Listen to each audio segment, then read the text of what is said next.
off, I found one a lady had posted on Facebook, and they actually was not very far from work. It is a Angus. Um, oh, I just drew a complete blank. God, anyway, Angus cross, and they had it listed for not too bad. She's 9 months old, and I went and looked at her, and I think I'm gonna go get her tomorrow. All right. So she's halter broke, so it's gonna be gentle as she can be. I think I'm gonna go pick her up probably tomorrow. So What you eating, Johnny? I'm eating chili because we got this major cool front come through, and I'm like, I've been all year waiting on chili.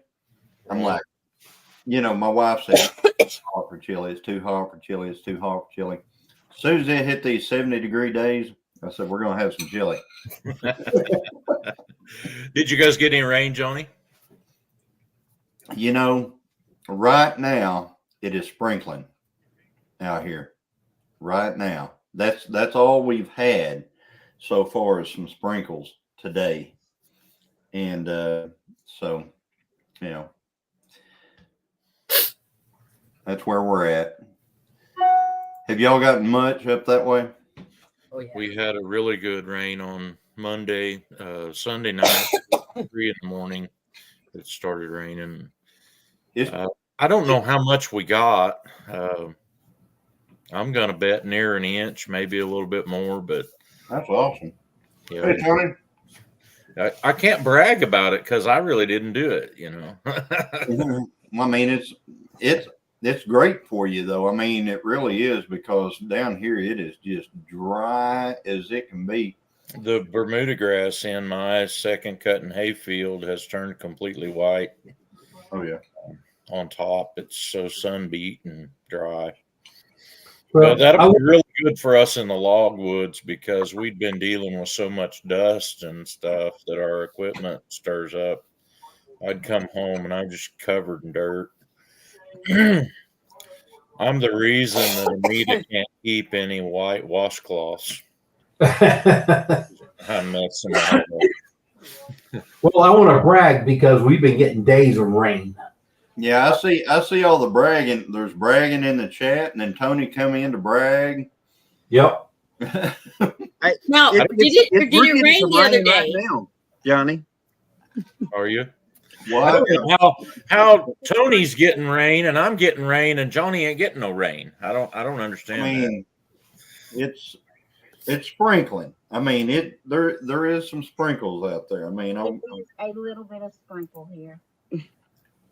My grandson bought a car, and I had to take him to Tulsa this evening to get it.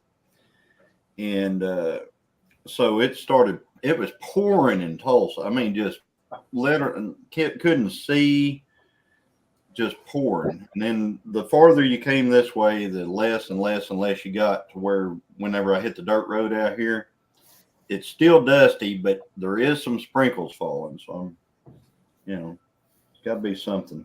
Got to get started somewhere. You got to start somewhere. Yep. Wanda, you went through somebody else's, so you didn't lose your wrench. You're on somebody else's live. We're co-streaming. She said, I lost my wrench. Hey, she was on mine. I give her a wrench, so she's got a wrench if she stays on mine. That's good.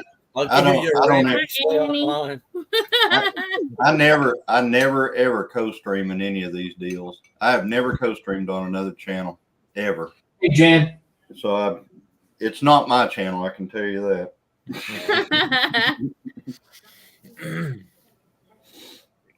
Johnny, I had a great uncle that could tell you exactly when it was going to rain, and he was right every time. He could. When we got wet? No, right here at the end of this dry spell. You know why the Indian rain dance worked? Because they didn't stop till it rained. There'd be some skinny dudes if they were doing it here. Right. And they'd have dusty feet, Johnny. Yeah. Right. I think it rained here like a steady mist to a light rain all day Sunday. Yeah. And then this morning it rained.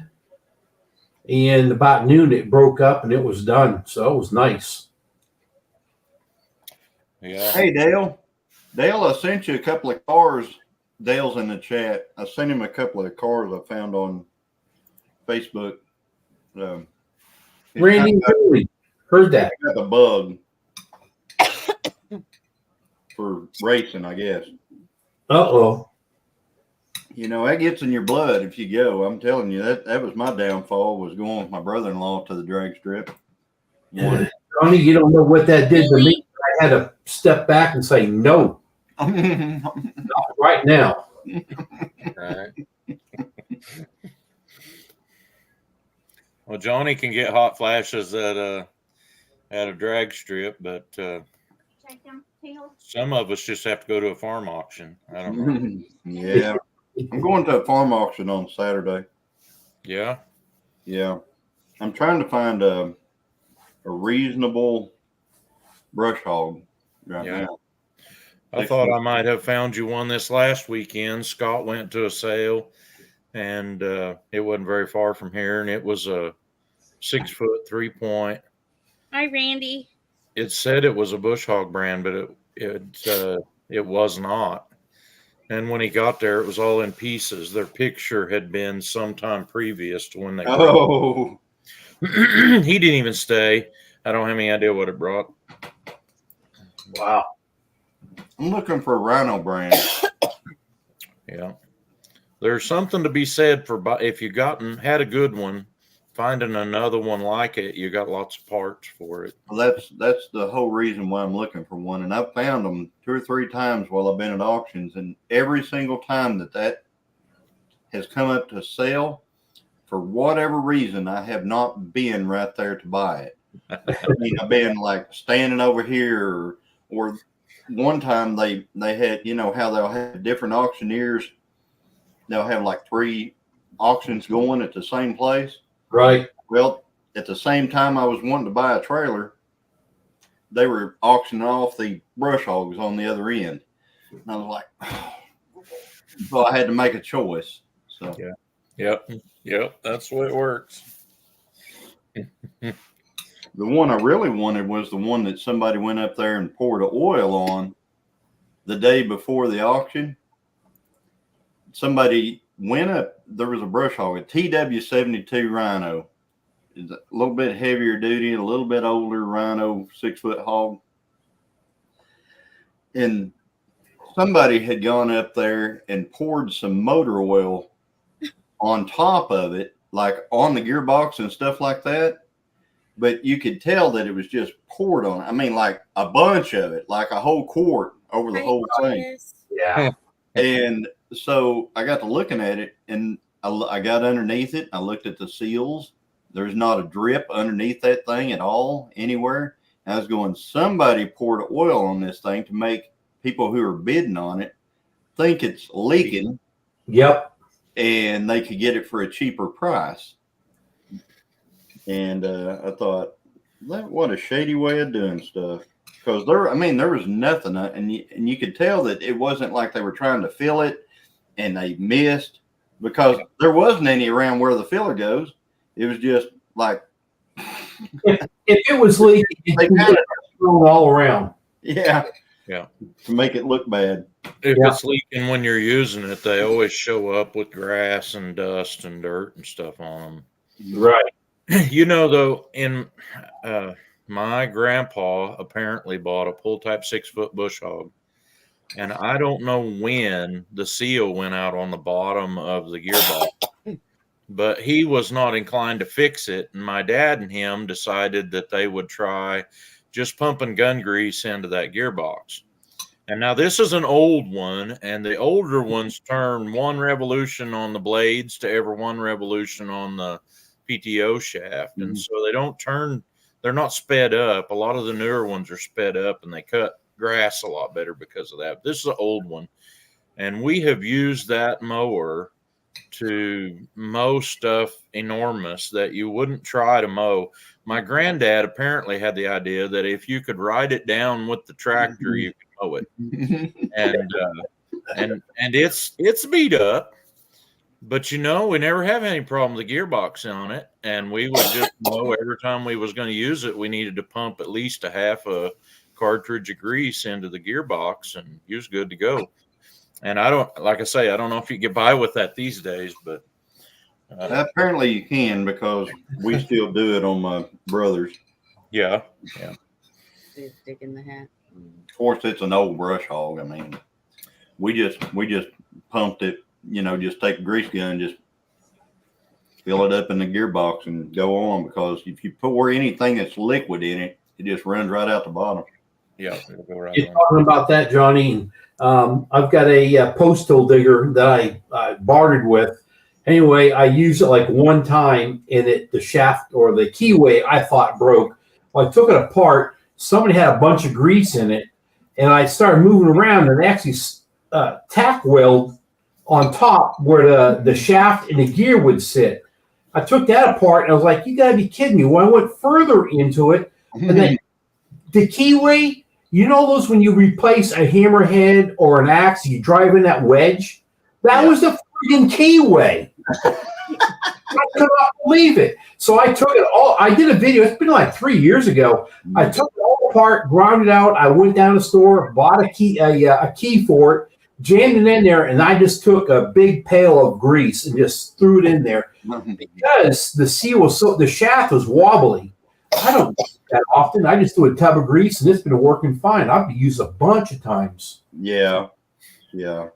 But anyway, that old farm tricks. The old like if you had a car way back in the day, back whenever I was a kid, if you had a car with a manual transmission that made a lot of synchro noises and stuff like that, you'd take and put banana peels and sawdust in that deal. They'd quieten that deal right down. Yep. Remember that. Yes. For a little bit. Then you sell it. Well, my dad and my grandpa had no inclination to sell their mower. They was just trying to get all the goodie out of it, There you go. Yep. And I've still got it. It's in the barn out here. I was just going to say that you probably still have it. Oh yeah. Anyone You just talking about buying the same piece of equipment over and over again. You'd have lots of parts. Well, I use a baler from 1979. And my dad bought one of these as a demonstrator in 1979. And he wore it out finally about 1998 or 9. And we got another one and started using parts off of that one. And now I've got 2 of them that actually work, but we got 4 of them for parts.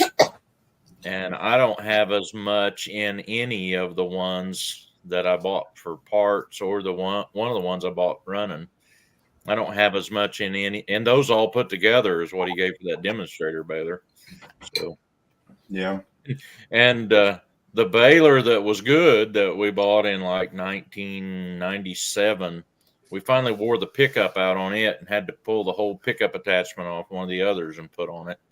It's just it's a work in progress. And one of these days when they all give up, I'm going to be sitting on a gold mine of scrap metal. I probably all that out and buy me a brand new baler then, I'm sure. There you go. From 2005.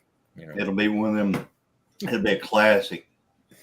You'll be able to sell it for big bucks. There won't be any copper to recycle out of these balers because they have a different kind of monitor than these new balers do. You're going to have to listen to me, Trey. Listen up close. The monitor for my baler is a 2-eye monitor. If you can't monitor it with your 2 eyes, it ain't going to get monitored. Hey, we've had one of them. So drops up there higher in the chat said something about only 13% of the population knows how to drive a manual transmission. We call that it's like a millennial theft deterrent device. Yeah. There you go. Yep. Johnny, you had a couple people ask you how you feeling. Yeah, I'm good. I'm good. I've got a procedure on Friday, and then I've got an injection that I've got to get on October 2nd, and hopefully I'll be underway at that point. To being better, because it's deer season, guy. I mean, deer season is coming up. No, it's not. Somebody asked if it's deer season here yet. Not yet. October 1st. But I would like to be able to go when I want to go without be able to go. Let's just put it that way. Be able to go. I hope you feel up to going. I hope you feel up to going. I Well, do. Ain't nothing more miserable than having to go sit somewhere and watch for a deer and you can't quit coughing. Yeah. Well, I'm not coughing, so I mean, I'm good with that. I was trying to tell Amy she couldn't hunt deer. Oh, well, she wouldn't want to because, all that meat's on a bone somewhere. All meat is on the bone. All meat. Amy, do you know how to get the meat off the bone?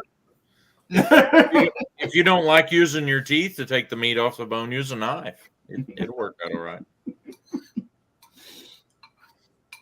Now, she ought to like shark and stuff like octopus and, Bone. Well, it's not on a bone. shark ain't on a bone. That's what I'm saying. It's not on a bone. No.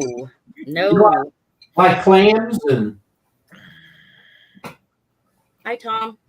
So is meatloaf all right then, Amy? I eat meatloaf. Yes. Do you? Okay.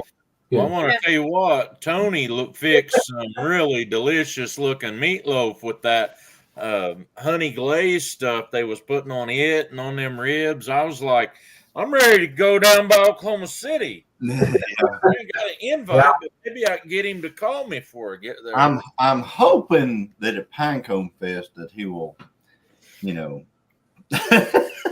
maybe bring some samples. I'll have to do it and bring you, and then reheat it down there. But That would be awesome.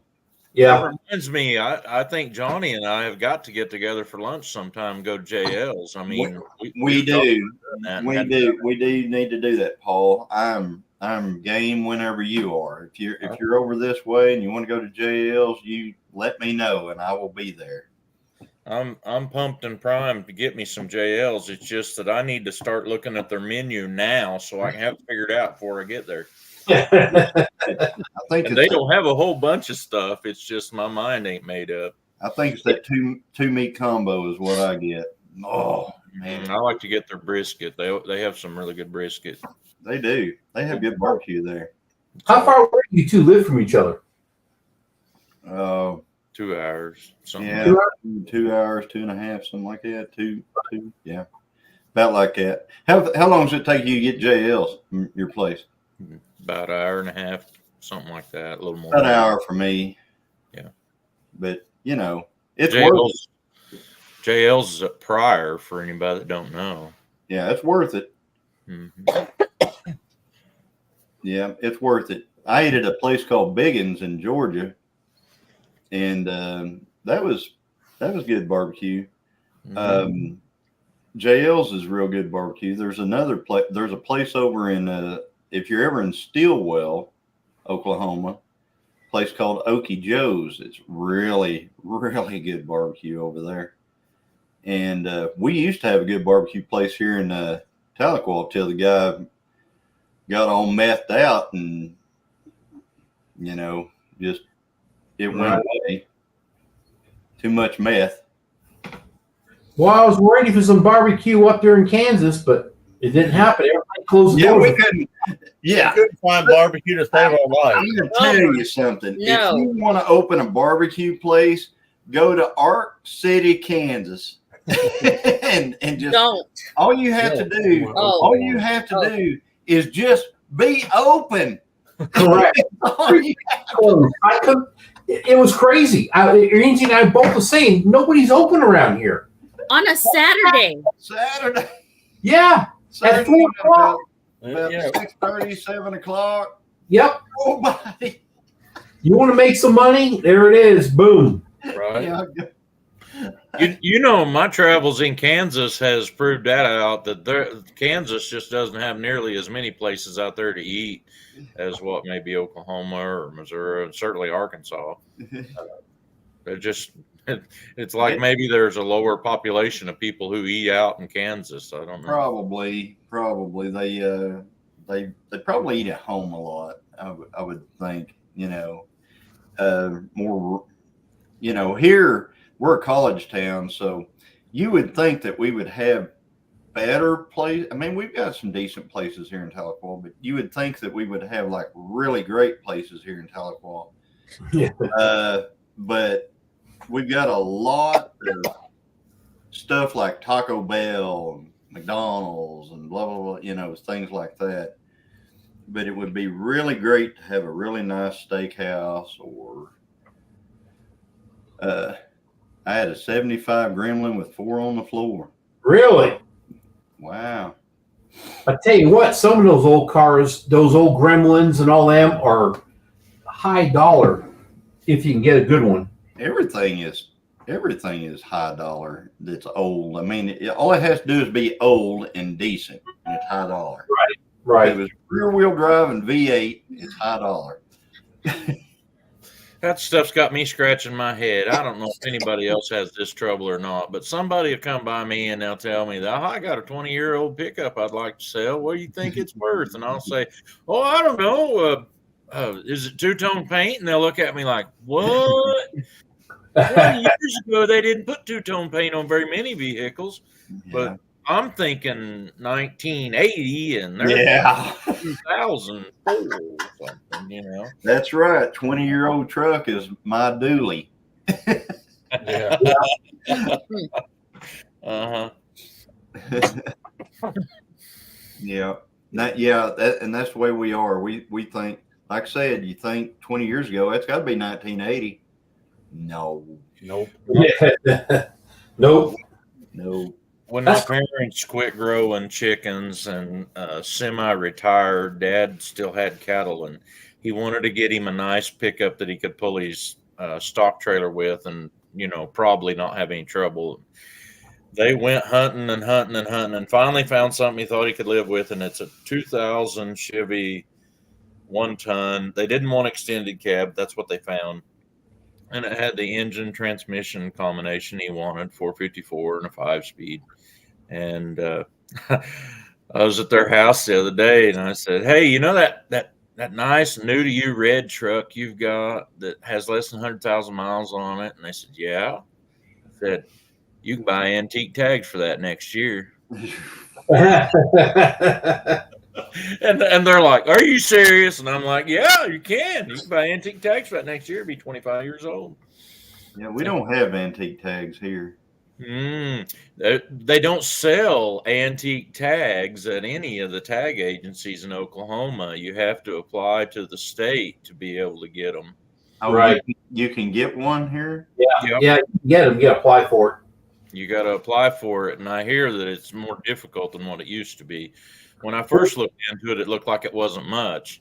And I think the first time I had looked into that, they would sell you a 10-year tag, and it was like $20 or less a year to get that tag on your antique vehicle. But they put some stipulations on it, how much you can use it or how much you're supposed to be able to use it, and all that on the highways. My 94 is $27 a year with just normal tags on it.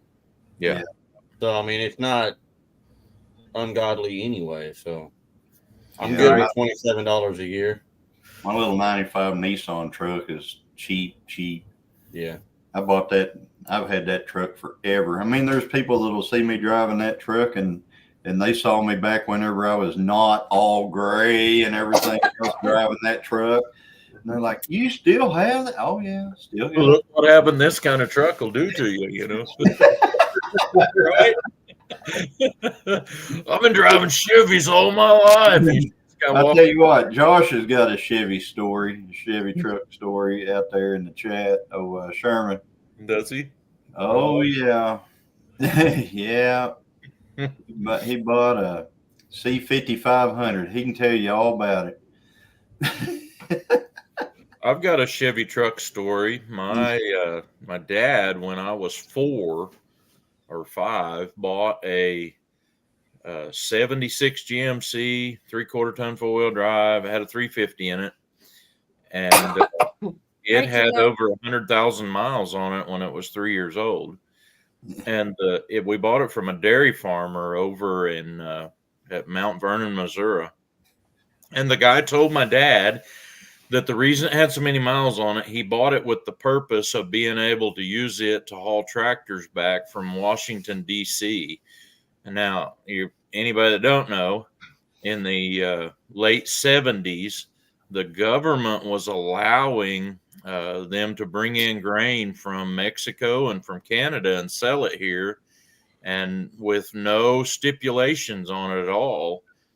But everybody that's growing stuff here has to use what the FDA approves as far as like to be able to spray their wheat with.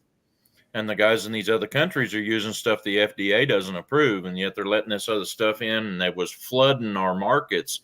And so the prices on commodities was really cheap, and a bunch of the farmers here was having trouble paying their bills, and there was entities, banks mostly, were foreclosing on farmers.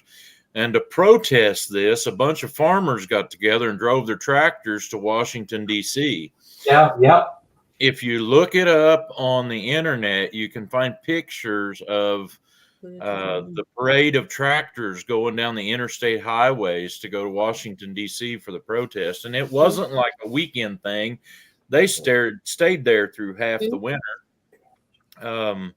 There's even pictures of they had no place to put them, so they parked them on the mall in Washington, D.C. And there was some of them, apparently, it got tore up pretty bad while they were there. So they stayed behind after the protest was over and reseeded the mall in Washington, D.C. using their own equipment. But that was what the guy did with that truck, was hauled tractors back from Washington. I have that same story. The same exact story. Well, yeah. He bought he Josh, he's doing this hot shotting thing, right? Yep. So he bought Josh, he said, tell the story. So he bought a C5500 and with a sleeper, so he could sleep in the truck and stuff like that. Well, I don't know if he wants me to tell you how much he gave for this truck, but I think he said it, I know how much he gave for it, and it weren't cheap, but yep. Right after he got it, the motor blowed up in it, and the motor's $18,000. Fix it. Yeah. So later, after he bought it. Yeah. Hi, Rowdy. So I'm just saying it's Yeah, there it is. But the end of my dad's truck story is he drove that truck to BF Goodrich to work until BF Goodrich closed, and then it was our truck, the one that we used for probably about 10 years while we were baling hay for other people, and he used it through the winter. And yeah, we had problems with it. We changed a lot of parts on it. We were 5 or 6 years into owning it before we figured out why everything on the truck shook so bad. And they had drove over something with it and knocked the weights off of the rear drive shaft. Oh, wow. So it was terrible, out of balance. And then we had all kinds of other things that were broke because of 5 years of driving it with constant shaking. But right. It had a couple of salvage yard motors in it. Dad bought a 400 small block rebuilt engine from a outfit in Joplin that was building the engines and put in it. And it lasted quite a while. And then we decided we was going to have to change the clutch in it. So we decided to pull the motor instead of drop the tranny. And we was going to put new rings and rod bearings and put new valves in it and new seals because it was getting quite a few miles on it. And we pulled that out of there to find out they had built that engine all with junk parts. Every rod cap and rod was number one. And that really didn't bother us because the thing had run that long. But then when we went to taking the mains apart in that motor, we took them out one at a time, and laid them all out where it was getting everything back just like it was supposed to go, and pulled the crank out and cleaned it all up, start back together with it with the new bearings in it. And if you torque the main caps down, the crank wouldn't turn. And apparently what they had done was realize that the block was out of alignment. And so when they rebuilt it, they Loctited one of the main caps, and it wasn't never torqued down. And that thing had run like 11 years. I never understand how it ran. And my dad has got to the point where he's not keeping up very well, and his memory don't work as good as it used to. And I think some of them parts may still be in the basement of his house, but I threw the rest of it in the scrap bin here a few years ago. I bought a whole nother truck, had a 454 in it, and we put a big block motor in it. Yeah. And we quit having trouble, except now the latest thing that I fixed on it was a broken frame. Is that the truck that's out there in the shop that we were talking about? The one that it's got the homemade hay unroller bed on it. Yeah. Yep, I made a video of it and got a bunch of pictures on Facebook about it when I was using it last winter. Those square bodies are, there's a lot of people that like them. Let's just put it that way. But man, I tell you what, you got them doors, you got to slam the crap out of them, and you better just baby that hood whenever you're shutting. Yeah, kick that hood right in half. And the one on that truck's kinked really bad, but the reason it's kinked is Dad checked the oil in the motor every day he used it, and he's wore the hinge pins all into tightness, I guess, on that. And he'd say, it'll shut if you'll just push it back here and over there. And I'm like, it'll stay shut if you put a bungee cord over the front of it too, and I ain't gonna do that either. I like the way old Dalton on Paul Barn Garage, how he fixes them. Old Dalton, he gets a piece of a 2x4, a oak 2x4, and he puts it on top of the hood. He beats the hood, all the kinks down with that 2x4. Then he takes self-tappers and screws through the bottom of the hood into the 2x4 and leaves the 2x4 there. Well, I've got a whole perfect hood off of a parts truck and new brackets for that one. It's not broke. But that was something that they might have been a little ahead of their time on that. They actually designed those hoods to fold up there so that they wouldn't cut somebody's head off. They got in a head-on collision real bad. Right. Yeah. But they break. They break right where they had designed them to fold up. So I guess it worked real good. I'm sure Chevrolet sold more goods because of it. Yeah. They made it a positive thing. They made something that nobody else wanted a positive thing. Yeah. These new little cars have that same kind of thing right underneath the driver's door all the way across in the body of them, so that if they get hit real hard, a lot of them will crinkle up there, and then they don't have to worry about it. Are they totaled or not? Well, we can't get the doors open. Oh, it's totaled. Yeah.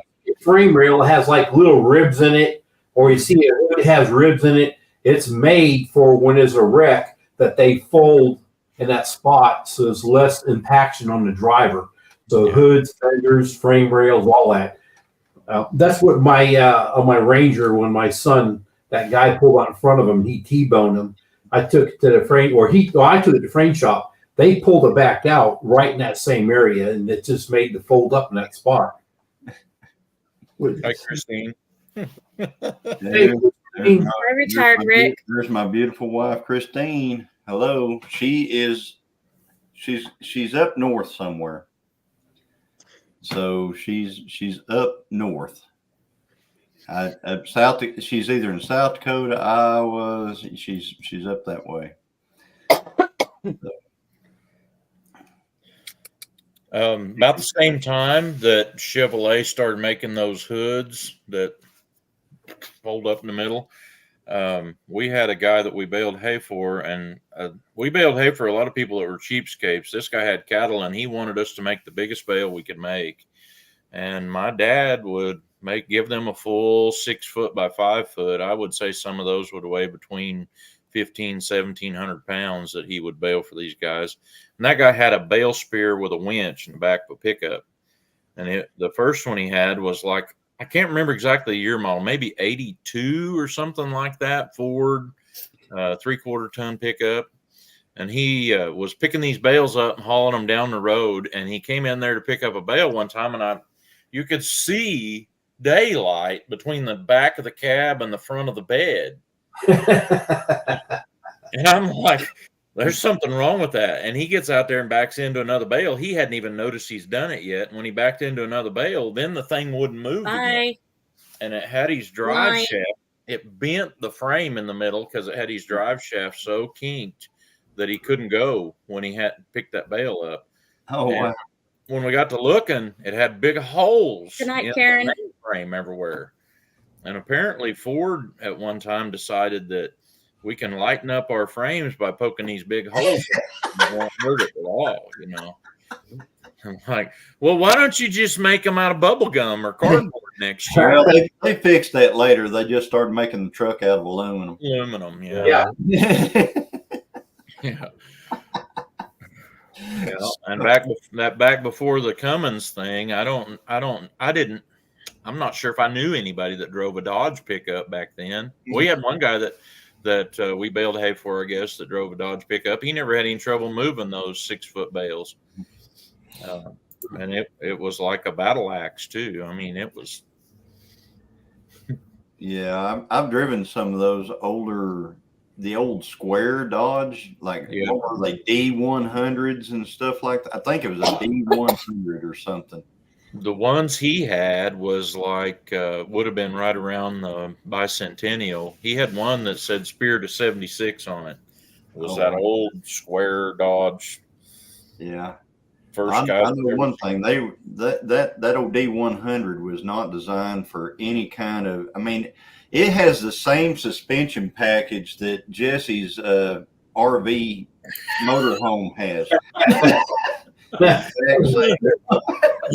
1860 Studebaker covered wagon suspension. Yeah, the covered wagon suspension. Yeah, that's after just watching the live, I don't need to ride in that thing. I'm telling you. Yeah. But I'll tell you what, that old truck, it would just beat you to death, and that's all I can, you know. I've not ridden in Jesse's RV or nothing, but I've watched enough lives that happen in it to realize there's some stuff going on there. Martini shaking. You don't have to stir them. LS swap. What's this LS stuff, Dakota? Swap wagons. Oh my God, no.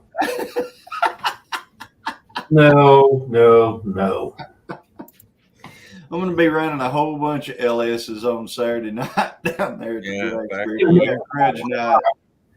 John, you're going to make them all cry, guaranteed. So we're going to, I think Saturday night for chilling, here's the deal. We're at the end of racing season, and I haven't got to go all year, and I'm just now starting to get to go. And we're having Grudge Night at a local little track that just opened back up again this year and has been closed for years. And I mean, it's such a hanky track that they don't even have a tree. They just got a green light on a pole that comes on when it's ready, when you go. And then they don't have any lights at the end. They just have somebody down there telling you who won. You know what I'm saying? But they have grudge races down there. So I've always liked that track. And I'm going to go down there. And it's Saturday night. And they get absolutely you can't even call anybody from down there. The service is so bad, you know, like cellular.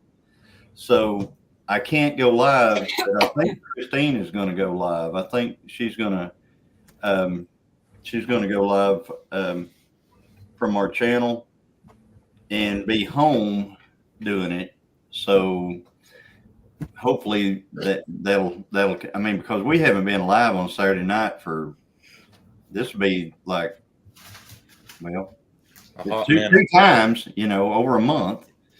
So no, now great Johnny, now no one will show up for chilling with Gillum. Well, hey, let me my love. Can I put a shameless plug in here? I'm going to be a guest on Rainy Ridge's live, and we will have somebody else on there with me before chilling with the Gillums. I think it's going to start at 7s when they usually start this coming Saturday. And I'm not disclosing who the other people are. So, I mean, if you know, you know, but it won't be us. Yeah. I didn't invite any popular people. It's just us regular people, Amy. Come on. Oh, I am not popular. Stop it right now. Oh, yeah. I seen how many subscribers. Hey, Grumpy. It looks just about like mine. Johnny, where are you going to be at? I'm going to be down at, it's called Wilsey's Outlaw Drag Strip. And you can find it on Facebook. WILSEYS Outlaw Drag Strip. It's at Salisaw. And it used to be, it's been a bunch of different things over the years. Whenever they started up was about, I believe it was 98, whenever the track first started. And what it was the guy who originally had the place, he wanted a place to land a plane on his land. So he built a little runway on the edge of his property there. Well, later somebody figured out that, hey, that would make actually a good drag strip. I mean, it's super flat, and so they turned it into a drag strip, and it's just an old school place to go. It's one of those places. It's an interesting place because the way it sits and all that stuff. It doesn't matter how slow your stuff is. For some reason, it looks faster on that track. It's exactly the opposite of going to Tulsa Raceway Park, the big track at Tulsa. Because at Tulsa, you can run 8-second quarter miles at Tulsa, and you look slower than dirt when you're going down through there from the stands at Tulsa because you're up so high. But it wills you know, you're right there with it. Me and Christine were there one night, and the guy was doing a burnout in a '69 Camaro. Angie, where's she at? A '69 Camaro, and that dude threw a rod, and our rod cap came out and hit us on the foot when we were standing there. Well, I'm glad it didn't hurt you, but that's good that happened. I said, I'm glad it didn't hurt you, but I'm glad that happened. It had aluminum rods in it, and it threw aluminum rod cap, just came right out and got us right on got me on the foot. And, but yeah, it was cool. That's right. It was cool. I've been hit on the foot by a rod cap before, but it was me that dropped it. Yeah, you dropped it. You go, oh, wait a minute. Hang on here. Oops. Oh, which rod did that go on? Dang. Well, it was number one. All of them are number one.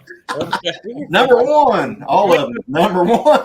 When we took the oil pan over there and I laid all that stuff out, and my dad come by there looking at that, and he's like, where did this one go? I said, it was the first one. It's right there. He said, yeah, but where did this one go? It's number one, too. Somebody else saw you. Evelyn.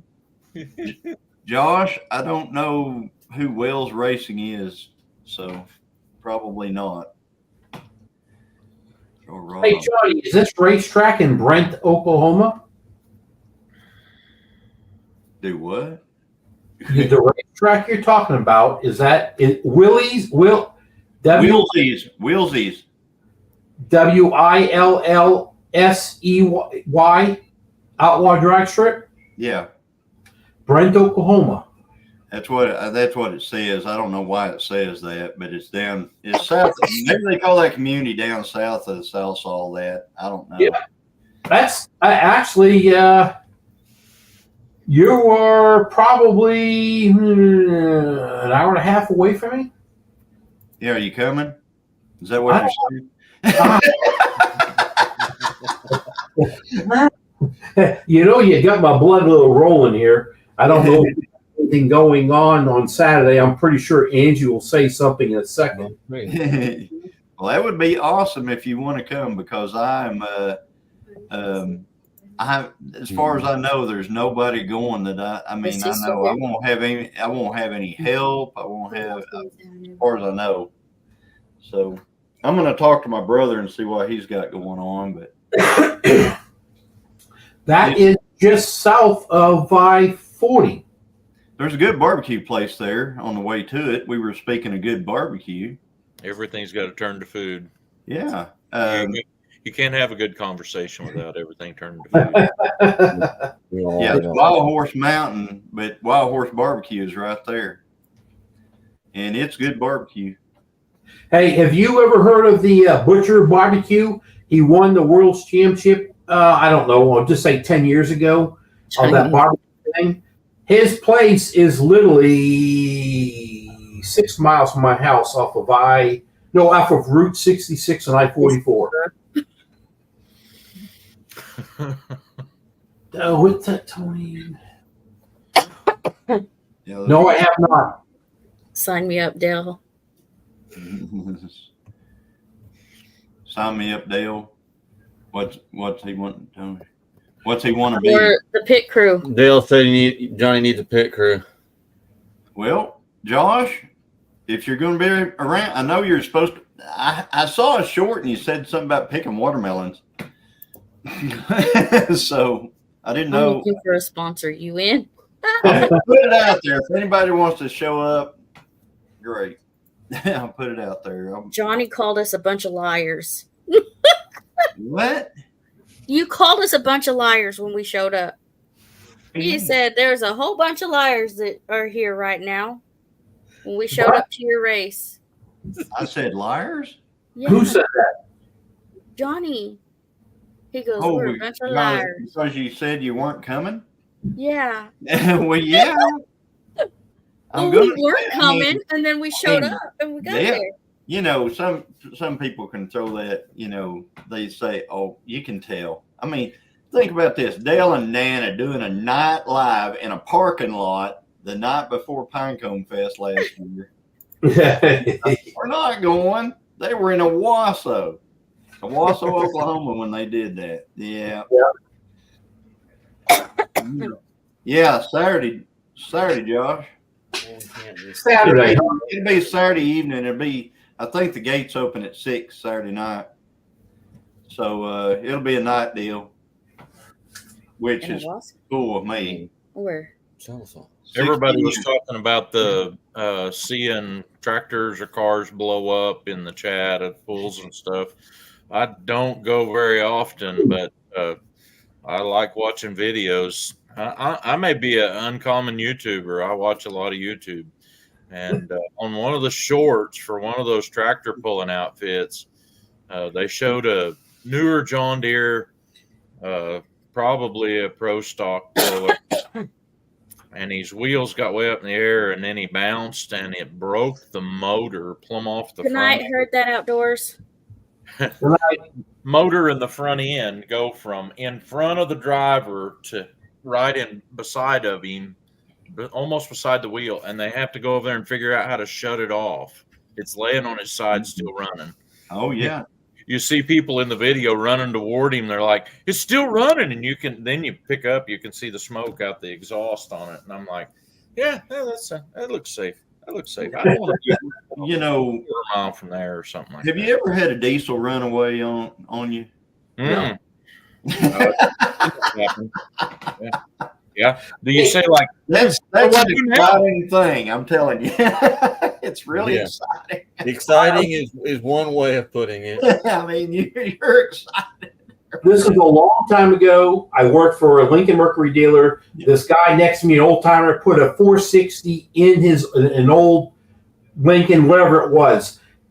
The linkage was frozen or something happened to it. He fired it up and went wide open. And this is a brand new motor that hasn't even been primed or nothing. That thing went nuts, and he stood there looking at it, and everybody's running around, diving through the door. The glass was up. They couldn't open the handle up. By the time they finally got in, it exploded the motor. I was there. I was working beside the guy. I seen the motor just completely go apart. It was crazy. Brand new motor. It didn't even last maybe a minute and a half, and it was done. I've almost got the same story. It was a 383 Dodge engine that a buddy of mine completely rebuilt, and we put it in a Dart, a 70 model Dodge Dart. And he started that thing up, and it started up wide open, just like what you're talking about. Yeah. Me, I'm like, holy, like, wow, and he just does this. He's outside of the car, and he just goes, just a second. And then he just walks around, he reaches in the car, and he hits the key and kills it. Just about that slow. I mean, this thing is wide open for like, I'd say a good 45 seconds. And it was brand spanking new, not pre-primed or anything. And I said, boy, I wonder what's wrong with that thing now. Nothing was wrong with it. I mean, it was good to go. It was really wild, but that thing was absolutely on the floor whenever we started. He started from under the hood. That's what he did. He hit the bumper. He couldn't get the thing loose, and so he just went around and killed it.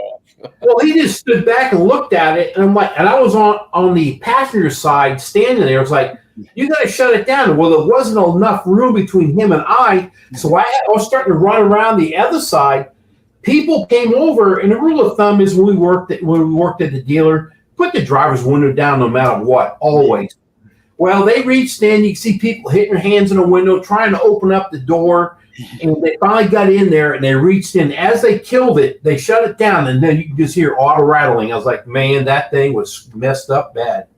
Yeah. It shouldn't have blown up the way it did. So I'm thinking it had issues when it went together. Whoever built it, the reman place, because you're talking. It was wide open for at least a minute. It was crazy. I've never heard a scream like that before. Yeah. I heard yours run, but not like what that was. Yeah. How many RPM you think I was turning that, Tony? I know what it can turn, and I'm going to say you're probably turning at 68. No, actually, I turned it a little over 8,000 sometimes. Really? Yeah. See, I know where you dynoed at was like around. Yeah, we dynoed around 68, but we have the chip set at 85. Okay. And whenever you heard me, I banged off the chip once. I heard it. Yep. And if I'm banging off that chip, I'm at 8,500. Holy moly! So, but it's like a Chief. My engine's built. It's built pretty well. Yeah. There's a couple of things that we could have done different on the rods and stuff like that, but Chief turns his over 9,000 quite often. You know who I'm talking about? Justin Shearer, Big Chief. Oh yeah. Oh yeah. Yep. Outlaws. Yeah. So it's a big motor, but it turns up there pretty good. I've never turned anything that fast on purpose, but your stories about engines blowing up and running too fast reminds me of something happened to me in high school. When I was a sophomore, there was a guy that was a junior in our ag mechanics class. I wasn't able to be in it. I was too young. And it was the hour, it was either right before or right after I had VOAG. One guy named Woody had been in there, and this was one of these guys that was a hippie fella, had long hair. He was in the VOAG shop, and he was cutting something with the cutting torch. and he has his back to his bottles. It's sitting about 5 or 6 feet behind him, and he's cutting on something at the workbench. And those old acetylene bottles, the kind you didn't have to have a cap for, that had the T-tool and the valve down in there to turn them on. Yep. It had broke the valve, and the sparks that was going over his back caught that on fire, and it was shooting a blue flame out about 6 foot long. No way. And everybody in the shop seen it except for Woody, apparently, and they like vacate out the door. The teacher said they were all just kind of like a herd of ducks, one right after another, going fast out the door. And teacher went over there and turned his bottle off, and Woody's reaction was, it went out, stupid thing. The cutting torch head on the bench then trying to get it to work, and you don't even realize that he'd been in pretty bad danger there. That they had one of those valves give up on it, blowing out a blue 6 foot flame out the top of the bottle. Melted the gauges on the regulator. Oh wow. Yeah. Good times. I'm Good telling time. you. I didn't even need any help almost, killing myself by accident. I was around other people that helped me do that, though. Right. Maybe why I work alone a lot, Right. What you don't know might not hurt you, but it might. I do know there was some people playing Kahooted on Thursday night that was using my name that wasn't me, and I'm not sure who it could have been that was using my name that wasn't me, but I think was that. Yeah, look. I saw something about like Paul Case Ranch or something, Paul the Rancher or something. Was that you? Well, Hero Case is what it came up at, and Dale thought it was me, and it wasn't me. Yeah. So yeah, I saw a name on there, and I was like, I changed mine to protect the innocent to 16-mile rancher or farmer or something like that. Somebody else stole my name and was playing under my name, my Hero Case. So Dakota, I am. You asked if I'm north or south of Tahlequah. Yes. Yep. Either way is good, isn't it, Johnny? I am north and south of Tahlequah. So yes, I'm north or south. Yeah. So Dakota, you're talking about somebody got burned or scalded with coolant. I literally was working a couple stalls away from a guy. This is back when everybody was using incandescent lights. He was replacing a fuel pump on, I don't know what it was. It's a Ford, whatever it was. Anyway, he had a light jammed up in there. He had his arm jammed up in there. And first thing someone else was saying, don't take that light, turn it off, use a flashlight when you're doing this fuel pump. Because when you take the line off and then you take the pump off, that thing, when you pull it out, it's going to squirt some fuel out. And it hit that bulb. And I'd literally seen this guy screaming. And from shoulder down, I seen his skin was all melted. This is when I was down in Oklahoma City working at Fred Jones Ford. I watched him get burned, his arm. Bad deal. yeah, those coolant burns can be devastating. I mean, because there's a guy that I like to, we all have our channel, guilty pleasure channels and stuff like that. I watch one called Jimmy Dale, and he races. I mean, he races for a living is what he does, drag race. And he pulls his stuff around on an open trailer. He's like me. He doesn't, have fancy stuff. But anyway, he has a car. I think it was a Monte Carlo or something. Yeah, it's a Monte Carlo he bought. And he burned himself up so bad, he spent a lot of time in the hospital from the radiator blowing on that thing. you know, you see him, he's messing with it. He said, yeah, this thing got awful hot. We're probably going to have to go get a water pump for it. Next thing you know, there's a video of him in the hospital. And he is just, I mean, you can see all the skin just off of him. Like, it's just everywhere. All up and down his arms, his neck, around his cheeks, everything. So it was a bad deal. Oh, it had time to cool off there. I don't know. Hey, Amy, I heard another edition of your chicken joke. What was that? Why'd the chicken cross the road? What's that? To prove to the possum that it could be done.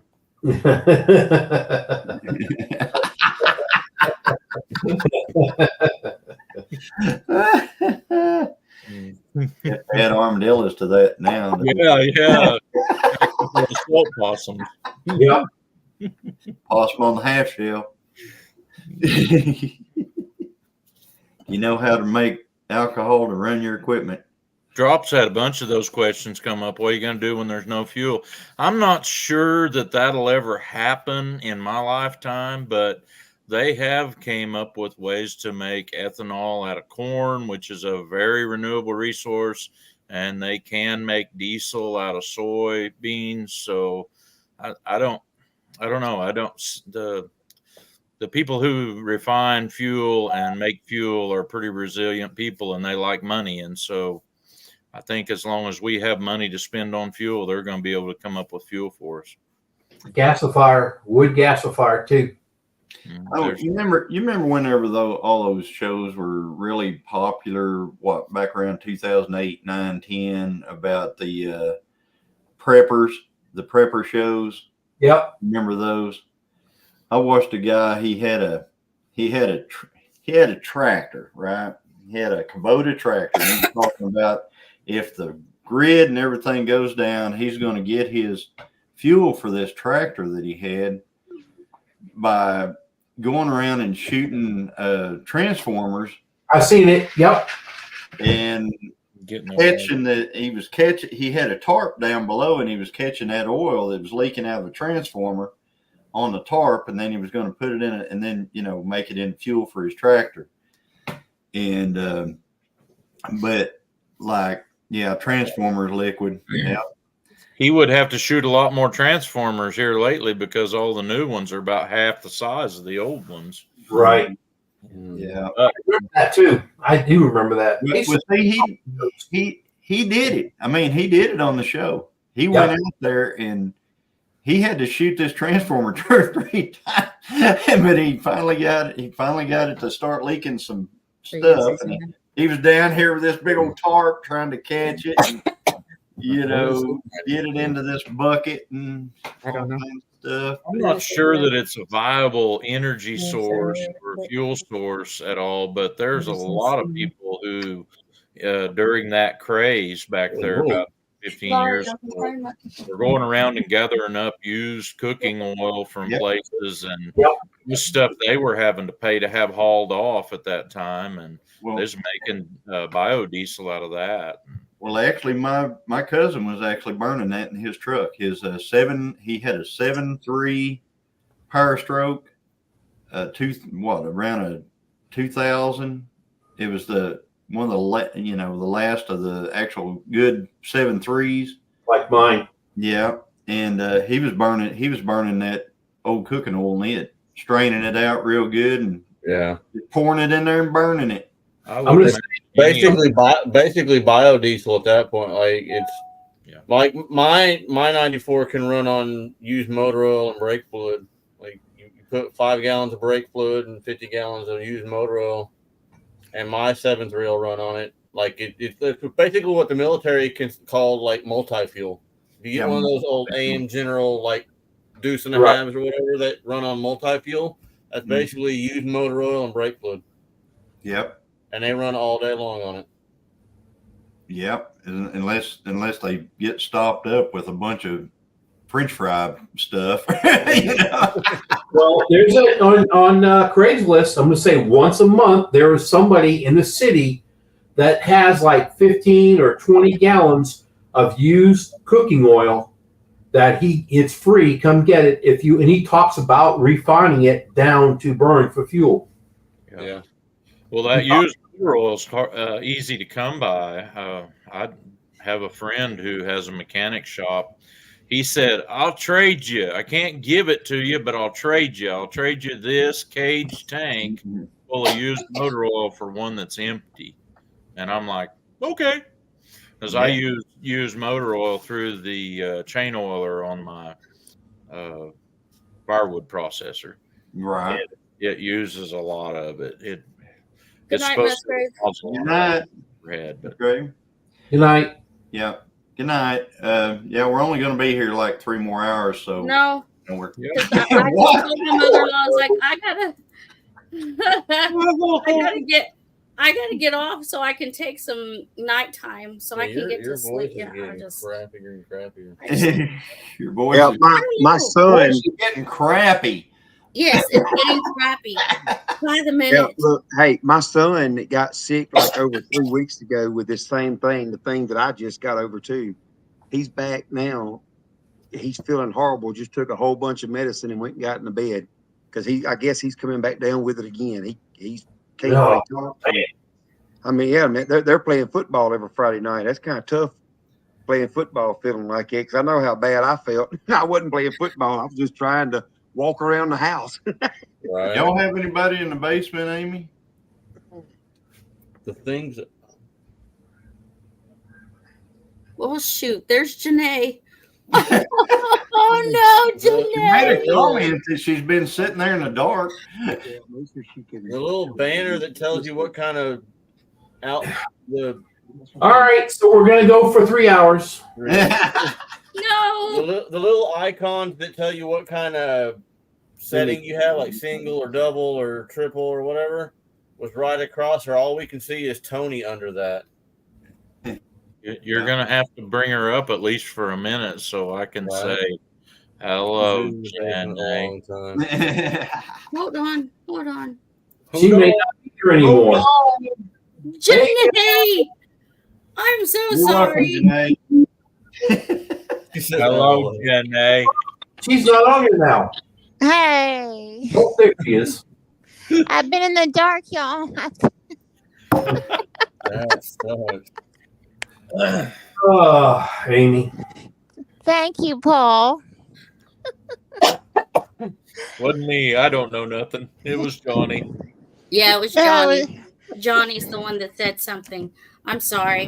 Johnny's yeah, so sweet. And I was just about to say, hey, listen, I've got to go because, like, I've got to take some meds. You're pushing 2 hours, and you Yeah. weren't even going to go that long because you feel like crap. Yeah. But I can't The chat not was so do a freaking live, stupid tonight. you know? Hey, you had a good chat. I had That at chat one was point, it was like rolling. 54 people. Good Lord, I couldn't hardly keep up, and I'm watching on 2 different things. Or maybe it was 57. Something Like that. Yeah. Mhm. It was pretty cool. That's awesome. Janae, you there? Yeah, she's right there. Well, I see her, but she's not saying that. She got so used to being in the basement, she couldn't talk, so I know. she got used to it. She's That here. sucks. Hello, Jenny. See, Wanda don't feel good. Good night, I get you feeling better, Wanda. Good night. Good night, Wanda. Good night, Wanda. Oh, it's- Why is she muted? can't unmute your guest because Oh, she muted herself. Okay, that's why we can't hear. Yeah. She's just Night, base camp. She's gotten Good night, Roger. Roger. I did not know the name. I was just there. Roger had his other channel on here too tonight. Yeah, She roasted it. I can't remember the name of it now. you froze to death in the basement. Jenny, are you okay, Jenny? She got pneumonia. I have Right. enjoyed like today I was able to just open up all the windows on the house, and boy, it's really nice. Not, no air conditioner or anything like that. Just got that breeze blowing through here. I celebrated by going and sawing some lumber and went ahead and turned the fan on anyway. Yeah. Yeah. I finally got a video out, so I was like, man, I needed to do something that wasn't race oriented, so I put out a auction video, cattle auction. I seen it. I got to watch it later or tomorrow morning. But I think it takes start making me jealous. What? cattle. It would have rained in your house. Did y'all get more rain today, Dale? Yes, they did. It's been raining up that way all day. Oh my According goodness. to the radar, the same one that showed it was raining at Johnny's place Saturday afternoon. The pool's almost full. Nope. But it done that here some too. It showed that we had rain part of this evening, and we wasn't getting anything. Yeah, it's really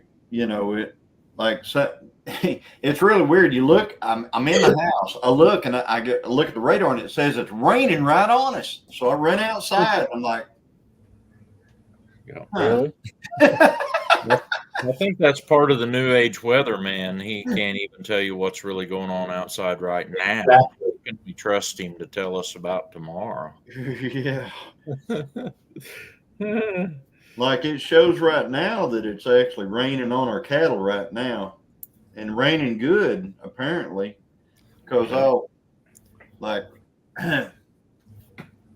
may not be able to see it, probably can't, but there's a blue dot right up there. That's us. That's the house here. Yeah, So where's the cattle? And the cattle are right down there. Yep. So they're getting it, which is great because that's where all the pasture is. Everything up here is just like me mowing. You don't. Thank you. But anyway, about 2/10 today, but over 2 inches since Thursday. Woo! Nice. Somebody said there was like a $2 million hailstorm that went through somewhere. It was Angie just said something about that in the chat. Had baseball hail. They had baseball size hail in Oklahoma City, and actually her daughter down where they live in that area, they get hit really hard. She said she walked outside, looked like snow. Got hit real hard with hail. Ground covered up. And we got a little mist. Yeah. Well, I'm super thankful that down there where our cattle are is getting a really good rain right now because it's been so dry. Thank you, Lori. I was hoping that would like be up this way, but it's apparently not for whatever reason. I don't know how it missed us. Oh, I know how it missed us. It developed right when it passed us and then developed. It's really weird into a big storm going down through there. So anyway. Dakota, you talked about that weather modification this afternoon. I'm just going to say, let's just go 5 or 6 o'clock. I looked up and there was like 3 or 4 jets crisscrossing right above me. I was like, you got to be kidding me, really? And then here we are with all this other stuff going on. Who knows? Yeah. Oh. Good night, Angie. Good night, Angie. I was looking in the sky out here and, because of things that Dakota has said, those chemtrails and stuff, and there weren't any around here. I mean, there was not today that we had a sunny sky part of the day today, and there was 0 chemtrails in the sky at all. I should have took a video of it, but they were just crisscrossing. I mean, like, I'm just going to say like 6 or 7 of them. Yeah. Oh. Hi, Janae. Janae checked out. Some of that kind of stuff's really She's coming back. Boggles my mind a little bit. I was talking to somebody somewhere not long ago about sure as dry we could use the rain, and And a lady piped up that wasn't in the conversation and says, "We don't need no rain. My husband works for the county, and he says rain tears our roads up terrible." Oh my goodness. And I just looked over at her and said, I don't know if you get it or not, but if we don't have no rain, food will get kind of short around here. And I don't know anybody that likes it when the food's short. Yep. If your husband works for the county, what you're talking about, it is bad on the roads, but that's job security, I think. Job security. And It's only job security if they actually come and fix the road. well, they'll have any they should do, whether they do it. But Right. Have you ever seen that movie Idiocracy? Yeah. Have you seen it, Paul? Who all seen it on the chat here? Up in the panel. Anybody seen Idiocracy? It's been a long time. It's been a while ago. Yeah. Because they were trying to figure out how to make their crops grow, right? Now this is in the future, and they have come up with a drink because the water is so bad, they've come up with a drink that everybody drinks called Brondo, and it's got electrolytes, right? I don't know what it is, some kind of Kool-Aid or something like that. I don't know. But everybody drinks this Brondo stuff. So they figure it's got to be good for the plants because it's got electrolytes. So they're watering it with Brondo and nothing will grow. And this guy, Luke, whatever, he goes, in time, he gets there and he goes, "Why don't you just use water?" And they said, "What? Like we're using a toilet?" Yeah. So they put some water on it and it grew. And they were all just amazed that stuff grew with water on it. Yeah. It's a documentary, Opcon Homestead. It's a documentary. It's actually, yeah.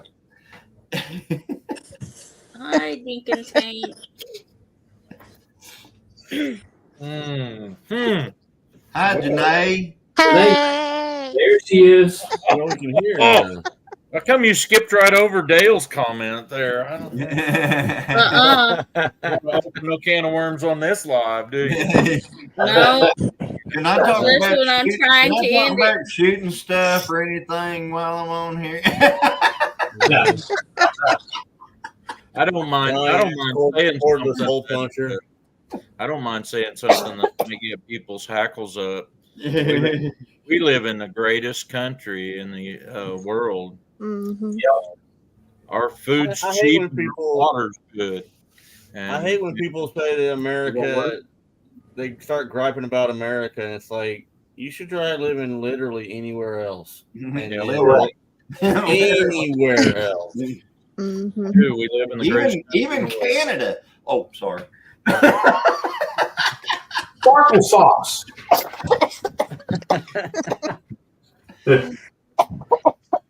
Angie. I understand America has its problems. Everywhere has its problems. Yes, I'm friend. But even with all of our problems, we're still the greatest country on the planet. Yeah. I haven't never heard of any other countries lately that people will come to so they can work here and send money to their family Right. somewhere else. That's just. Do you hear about that? I've never heard about anybody going to Japan to do that. No. And our food's cheap and the water. That's right, Chris. Oh, get this. All right. I just learned something. I learned me something today, okay? Say that again. Learned me something. Right? I never learned. Studio. I found I went to, usually whenever I go to a store or something like that, I get stuff and I set it on the counter and they ring it up and I just pay whatever it is and then leave, Well, yesterday I went to Atwoods of all places, and I threw up a candy bar up on the counter, along with the other things that I bought, which was some trailer parts and stuff like that for a trailer. And they rang it all up, and I left. Well, whenever I got out in my truck, I opened up this candy bar. It was a Reese's peanut butter cup, and it looked like some kind of a science experiment was going on in there. So I'm like, oh. So I took this thing back. I'm like, man, I didn't even want to touch it. I took it back and went in there, and I put it up on the counter. I said, there's something going on with this candy bar right here. And they said, you want your money back? And I said, yes, please. They said, it was like $4 that they gave me back for that candy bar. No That's way. how much they are. I said, are candy bars that much? And they said, yes. That's crazy. Mm. And man, remember when you could buy a cheeseburger and stuff? I heard that. Mhm. Johnny, are you going to get your new hat, or is that your new camel hat that Christine got you? I haven't seen it yet. Oh my goodness, She I'm ordered so it excited for online you. one night, and it's supposed to be showing up, but you know, I don't know. It'll probably wait till it's just raining cats and dogs, Okay. and then they'll throw it out there by the gate, and it'll be like a day before I find it or whatever. And you'll say, well, I couldn't see And it. the It neighbor was- might get it. Dale, he's saying what? Go to the store, go to the candy bar, and actually look at the prices of them. Me and my grandson went into a store this afternoon and actually studied the prices. Candy bars are well over $3 a piece. And whenever you add tax to it, you're up around $4. That's crazy. Wow. Mhm. Yeah. And I told him right then, he's 19 years old. And I said, I'm going to tell you something right now. Candy bars should never, ever be this price, ever. They should never. I said, this is why your vote counts. So you need to just remember, vote, with your wallet if you have to. I mean, voting with your wallet helps a bunch. But, there's a bunch of other issues. But I remember way back in the day when you could vote on the issue. You had to, but anyway. It's crazy. Johnny, Heard that. I think you're right. And there's probably a greater multitude of people who don't realize how much more you're spending on things. Exactly. Love you, Jan. I'm just going to put it this way recently. And I know that in the past 7 years, we've all lived underneath two different. And you pick which one you liked, and that's the one you should vote for. I told him, I said, grandson, I'm going to tell you something. 4 years ago, I could have bought this candy bar for $1.50. Mm-hmm. 4 years ago. I said, can't do it now. But I got some exciting news. I'll just share it with you guys. I got something from the Social Security Administration today in the mail. And What? it was my what do you call it? Like what my benefits are going to be whenever I become eligible for Social Security. Like by age, not by disability, but by age. And so I get now I know how much I'm going to get, and I know what kind of cat food I'm going to have to buy. Yeah. I mean, I'm not going to be able to eat Fancy Feast or anything like that. Yep. Generic, isn't it? But I'm not going to have to eat Great Value either. Oh, I'm going to be able to eat something like kind of in between there. I think. In the middle. Yeah. In the middle of that cat. Just wait till you turn 65 when they take out, what is that, Medicaid or Medicare, whatever it is. You'll lose $250 on that. Yeah, Medicare. Yep. So, so I'm sitting here going, it was kind of exciting. I was like, Yeah. I mean, it's not, and what I'm getting at is it's not a lot. It's not a lot of money by no means. If I had to live on it, it would never happen. Okay, it would never happen. What I'm going to get from that, but so I guess got a text. So you got mail from Social Security. My wife is lurking. So anyway, So I'm sitting here going, it's like I said, it's not very much money at all, but it's like and my brother the other day, he was the same way talking about, what kind of cat food he would have to buy to eat. And it's true. It's true. We'll have to add some water to it to rehydrate it. Yeah. Right.